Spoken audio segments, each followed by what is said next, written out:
Hello everyone, আসসালামু আলাইকুম। সবাই কেমন আছেন? আশা করি সবাই ভালো আছেন। তো আমার নতুন আরেকটা ব্লগে আপনাদেরকে স্বাগতম। আশা করছি আল্লাহর রহমতে সবাই ভালো আছেন। আপনাদের দোয়ায় আমরাও খুবই ভালো আছি। তো সকাল 11টা থেকে ব্লগটা শুরু করলাম। আশা করি পুরো ভিডিওটা দেখবেন, দেখলে অবশ্যই কিছু না কিছু শিখতে পারবেন। তো সকালে উঠে আমি ঘুম থেকে উঠে প্রথমে আমার বিছানাটা গুছিয়ে নিচ্ছি সুন্দরভাবে। প্রথমে আমার সকালের কাজ বিছানা গোছানো, নাস্তা বানানো। তো আমি নাস্তা বানিয়ে সবাইকে খাইয়ে দিয়েছি। এখন বিছানাটা সুন্দরভাবে গুছিয়ে নিয়েছি। দেখতে তো পাচ্ছেন অনেক সুন্দর হয়েছে। তো কে কে এমন বিছানা গোছাতে পছন্দ করেন সুন্দরভাবে কমেন্ট করে জানাবেন। আর এইদিকে আমি টেবিলটা মুছে নিচ্ছি খুবই সুন্দরভাবে। আর এখানে খুবই ময়লা হয়েছে, কয়দিন ধরে মোছা হয় না এটার উপরে।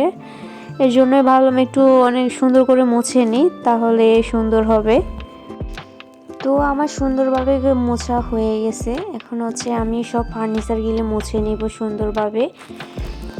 কে কে আমার মতো প্রত্যেকটা দিন ফার্নিচারগুলি মোছেন? ফার্নিচারগুলো তো অনেক ধুলোবালি জমে। তো আমি কি করি, ঘর ঝাড়ু দেওয়ার পরে আমি ফার্নিচারগুলো মুছে নিই। কারণ ঘর ঝাড়ু দেওয়ার আগে যদি মুছে নিই তাহলে ঘরের ধুলোবালি আবার ফার্নিচারগুলোতে পড়ে যায়। এর জন্য আমি ঘরটা আগে ঝাড়ু দিয়ে নিই, তারপর ফার্নিচারগুলো মুছি। তো আমার সুন্দরভাবে আমি দেখতে তো পাচ্ছি মুছতেছি। আর আমার ভিডিওটা যাদের ভালো লেগে থাকে তাহলে প্লিজ একটা সাবস্ক্রাইব করে দিও আর শেয়ার করে দিও। তোমাদের সাপোর্টে যেন ভালোবাসা আমি এগিয়ে যেতে পারি। আর আমার কথার কোনো ভুল হয়ে থাকলে প্লিজ আমাকে ক্ষমার দৃষ্টিতে দেখবা। কারণ আমি নতুন, কথা বলতে খুবই সমস্যা হইতেছে, কারণ নতুন তো এর জন্যই। তো সবাই যদি আমার ভিডিওগুলো পছন্দ করো তাহলে একটু কমেন্ট করে জানাবা কেমন ভিডিও চাও, তাহলে আমি সে বুঝে ভিডিও দেওয়ার চেষ্টা করব। আর এইদিকে আমার মেয়ে আমার পিছনে পিছনে থাকবে সারাদিনে। আমার মেয়ে আমার কাছেই থাকে সারাদিনে। এই ক্লিপটা নেওয়া ঘর ঝাড়ু দেওয়ার পরে ক্লিপটা নিয়েছি, কারণ আমি আগে ক্লিপটা বসিয়ে দিয়েছি, এর জন্যই আর কি ভিডিওটা উল্টো হয়ে গিয়েছে। তো কি করব, আমি ঘরটা ঝাড়ু দিয়ে নিচ্ছি সুন্দরভাবে। মানে ঘরটা ঝাড়ু দিলে মনে হয় কি ঘরটা দেখতেও ভালো লাগে, বেশ সুন্দরও লাগে, আর ক্লিনও লাগে, অনেক পরিষ্কার লাগে। তো কি করব, সব কিছু আমি পরিষ্কারভাবে ঝাড়ু দিয়ে নিচ্ছি। আর যতই কাজ করি কেউ তো হেল্প করার নাই বলেন। আর আমার মেয়ে ওইদিকে দাঁড়িয়ে আছে, আমি বলতেছি আম্মু তুমি ওইদিকে সরো, আমি ঘরটা ঝাড়ু দিয়ে নিই। তো আমার মেয়ে মাশাল্লাহ মাশাল্লাহ আমার কথা অনেক শুনে। সবাই আমার মেয়ের জন্য দোয়া করবেন, আমার মেয়ে যেন সবসময় সুস্থ থাকে, ভালো থাকে। আর আমাদের জন্য দোয়া করবেন যেন আমরাও সুস্থ থাকি, ভালো থাকি। আল্লাহ আপনাদেরকেও ভালো রাখুক, সুস্থ রাখুক। তারপর আমি ভালোভাবে আবারও নিচে ঝাড়ু দিয়ে নিচ্ছি, কারণ আমি সব সময় ঘর ঝাড়ু দেওয়ার সময় খাটের নিচ সবসময় পরিষ্কার রাখি, ঝাড়ু দিয়ে নিই। তাহলে হয় কি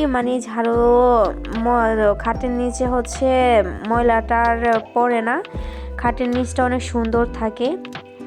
তো আপনারাও এইভাবে চাইলে খাটের নিচটা ঝাড়ু দিয়ে নিতে পারেন। আর এইদিকে আমাদের ওই ঘরের কাজটা কমপ্লিট হয়ে গেছে। কে কে ওই ঘরের সম্পূর্ণটা ভিডিও দেখতেছেন অবশ্যই কমেন্ট করে জানাবেন, তাহলে আমি পুরো বাসাটার ভিডিও দিব আপনাদের। ওইদিকে রঙের কাজও শেষ, সব কিছু কমপ্লিট হয়ে গেছে। আর এখন ভাড়াটিয়া আসতেছে, ভাড়াটিয়া আসলে এখন ভাড়া দিয়ে দিবে ওই দুনো বাসা।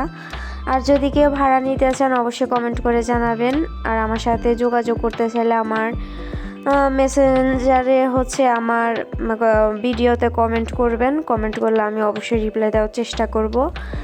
আর আমার ঘর ঝাড়ু দেওয়া শেষ, দেখতে তো পাচ্ছেন আমি বাইরেটা অনেক সুন্দরভাবে ঝাড়ু দিয়ে নিচ্ছি। ঝাড়ু দেওয়ার পর আমি রান্না বান্না করব, রান্না বসাবো। তো রান্না বান্না করার জন্য আমার ঘরে তরকারি ছিল না, তো ভাবলাম আমার গাছের মধ্যে পেঁপে ছিল, আবার পেঁপেটা এনে মাছ দিয়ে রান্না করছি। তো এই আমার আজকের রান্না ছিল। আর আমি ঘরটা ঝাড়ু দিয়ে নিয়ে এখন রান্না বসাবো। তো তো আগে হচ্ছে পেঁপেটা কেটে সুন্দরভাবে ধুয়ে নিয়েছি, এখন হচ্ছে ভাপ দিয়ে নিব। পেঁপেটা একটু ভাপ দিলে মনে হয় কি মানে রান্নাটা একটু বেশ ভালো লাগে খেতে। আর এইদিকে আমার সোনামা খেলাধুলা করতেছে আর আমার বলতেছে আম্মু আমাকে কোলে নাও। তো আমি কি করব, মেয়েকে কোলে নিয়ে আবার হচ্ছে বলতেছে আম্মু আমি বিস্কিট খাবো। তো আমি কি করব, বলতেছি যে তুমি বিস্কিট খাবা, বলে হ্যাঁ আমি বিস্কিট খাবো। পরে বলতেছি আচ্ছা টাটা দিয়ে দাও, পরে টাটা দিয়ে দিল। আর এদিকে হচ্ছে আমি তরকারিটা বসিয়ে দিয়েছি, এখানে পেঁপের সাথে একটু আলুও দিয়েছি আর এখানে হচ্ছে মাছ ভাজি করে রেখে দিয়েছি আলাদাভাবে। তো কষাইয়ে হচ্ছে সুন্দরভাবে করে নিয়েছি। আর এদিকে হচ্ছে আমার রান্না কমপ্লিট হয়ে গেছে, একটু হালকা ক্লিপ নিলাম দেখানোর জন্য। তো আবারও বলতেছি আমার ভিডিওটা যদি আপনাদের ভালো লেগে থাকে প্লিজ রিকোয়েস্ট করতেছি একটা সাবস্ক্রাইব করে দিবেন আর হচ্ছে একটা লাইক দিয়ে দিবেন প্লিজ।